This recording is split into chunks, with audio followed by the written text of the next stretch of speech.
Это полноразмерная клавиатура с цифровым блоком. Она классического закрытого строения, у нее стоковые черри-переключатели, с завода смазанные стабилизаторы, а кейкапы выполнены из полибутилентерефталата, то бишь ПБТ, пластика. И самое приятное, что эта клавиатура прямо сейчас стоит 2500 рублей. Привет, меня зовут Арсений, и ты на канале Игроман. Ну а это обзор клавиатуры MyBenBen. Присаживайся поудобнее, ну а мы начинаем.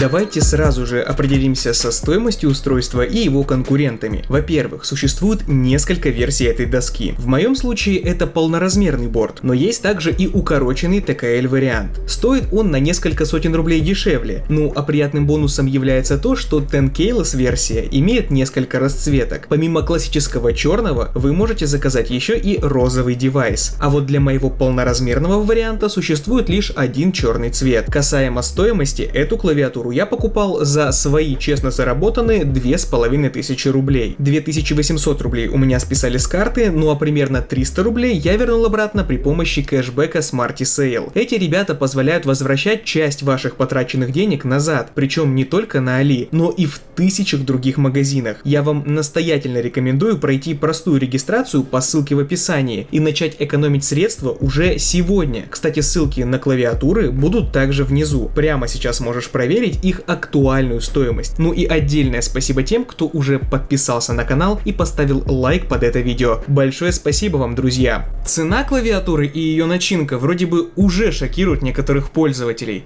но позвольте для начала я вам расскажу про ее комплектацию. Помимо девайса в комплекте идет краткая инструкция по эксплуатации, проволочный пулер, наклейки на кейкапы с кириллическими символами и 14 сменных разноцветных PBT кейкапов. Да-да, и все это за 2500 рублей.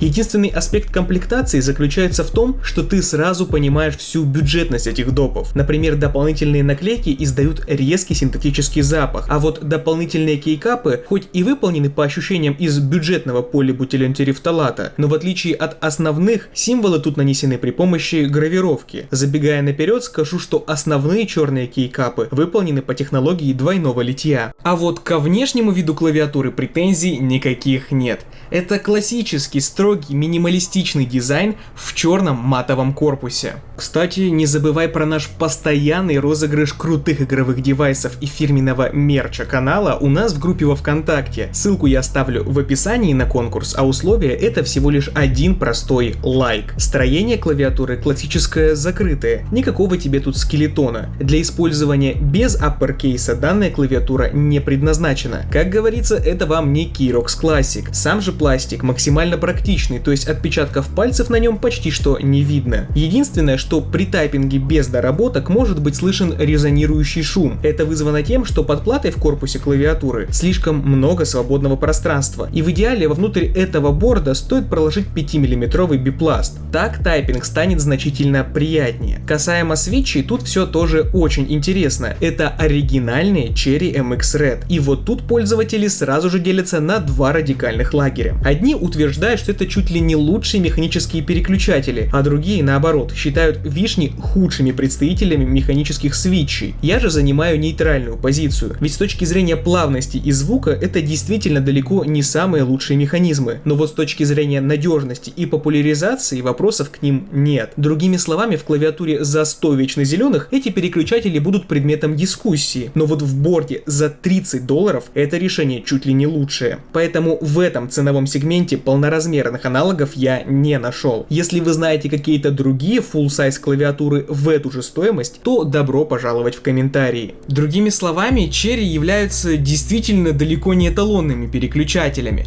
но в этой клавиатуре эти свитчи смотрятся более чем органично. Со стабилизаторами дела обстоят тоже не совсем тривиально. По факту мы получаем посредственные Cherry подобные стабы, но при этом всем из коробки они смазаны. Правда, вот по количеству и качеству смазки есть множество вопросов. Да, визуально может показаться, что ее много, но вот при тайпинге я отчетливо слышу цоканье пробела, что, увы, говорит об обратном. И с одной стороны, даже посредственно смазанные стабилизаторы значительно лучше, чем стабы без смазки, но с другой стороны, для шикарного тайпинга их все равно придется дорабатывать. Про кейкапы тоже стоит обмолвиться словечком, ведь из коробки мы получаем уже полибутилентерифталат. Да, эти кейкапы бюджетные, да, отлиты они тоже не идеально, но при этом всем это какой-никакой ПБТ за 2500 рублей. Да и тактильно они действительно шершавые, в отличие от тех же бюджетных АБС-ок. Шрифт символов строгий и минималистичный, что отлично вписывается в общую концепцию устройства. Ну а подсветка символов яркая и равномерная. Стоковые черные капы, к слову, не просвечивают, в отличие от дополнительных разноцветных. Профиль же кейкапов тут стандартный OEM.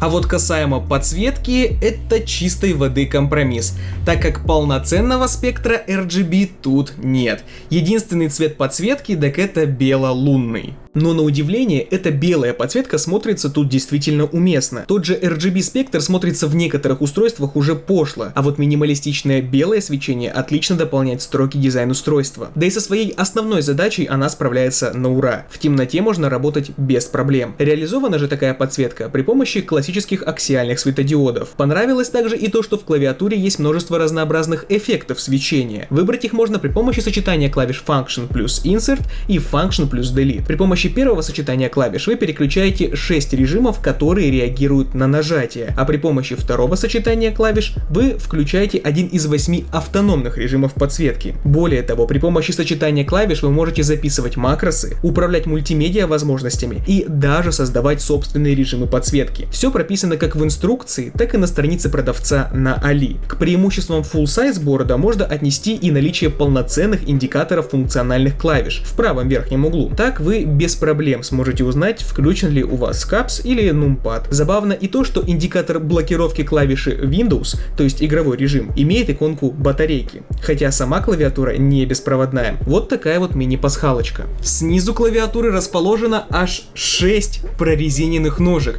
и сделано это для того, чтобы клавиатура стояла неподвижно как со сложенными ножками, так и при выдвижном варианте. Такое же решение я видел в клавиатурах от Dark Project, и честно говоря, это действительно работает, особенно учитывая немалый вес устройства в 1 кг. Такому весу способствует и 3-мм металлическая пластина, в которую вмонтированы переключатели. К слову, снизу борда под пробелом есть специальный пластиковый выступ, который компенсирует прогиб устройства при сильном нажатии на пробел. Кстати, угол наклона при выставленных ножках равен 6 градусам, что является чуть ли не эталонным показателем. Также снизу устройства есть еще и кабель-каналы, благодаря которым вы можете вывести провод с 3 разных сторон. И напомню, что эта клавиатура стоит всего лишь 2500 рублей. Ну и для тех, кто все же сомневается, да, у этой клавиатуры полный антигостинг, то есть количество одновременных нажатий никак не ограничено. Ну а по итогу клавиатура получилась действительно интересная, особенно учитывая ее стоимость в 2500 рублей. Да, у этой клавиатуры не идеальные переключатели, да и стабилизаторы нужно будет доработать, но при этом всем, если вам нужен полноразмерный механический борд, особенно бюджетный до 2500-3000 рублей, то я вам могу смело рекомендовать этот вариант для рассмотрения. Ведь мы получаем и Cherry переключатели, какие-никакие, но все же смазанные с завода стабилизаторы, PBT кейкапы и закрытый внешний вид. Белая подсветка, конечно же, идет дополнением, ну а что ты думаешь по поводу этого борда? Обязательно пиши свое мнение в комментариях. Может быть, ты уже им владеешь и также поделишься своим опытом эксплуатации. Для нас это будет очень ценно. Ну а я с тобой прощаюсь до следующего видео и желаю тебе всего самого наилучшего. Покупай правильные игровые девайсы. Пока!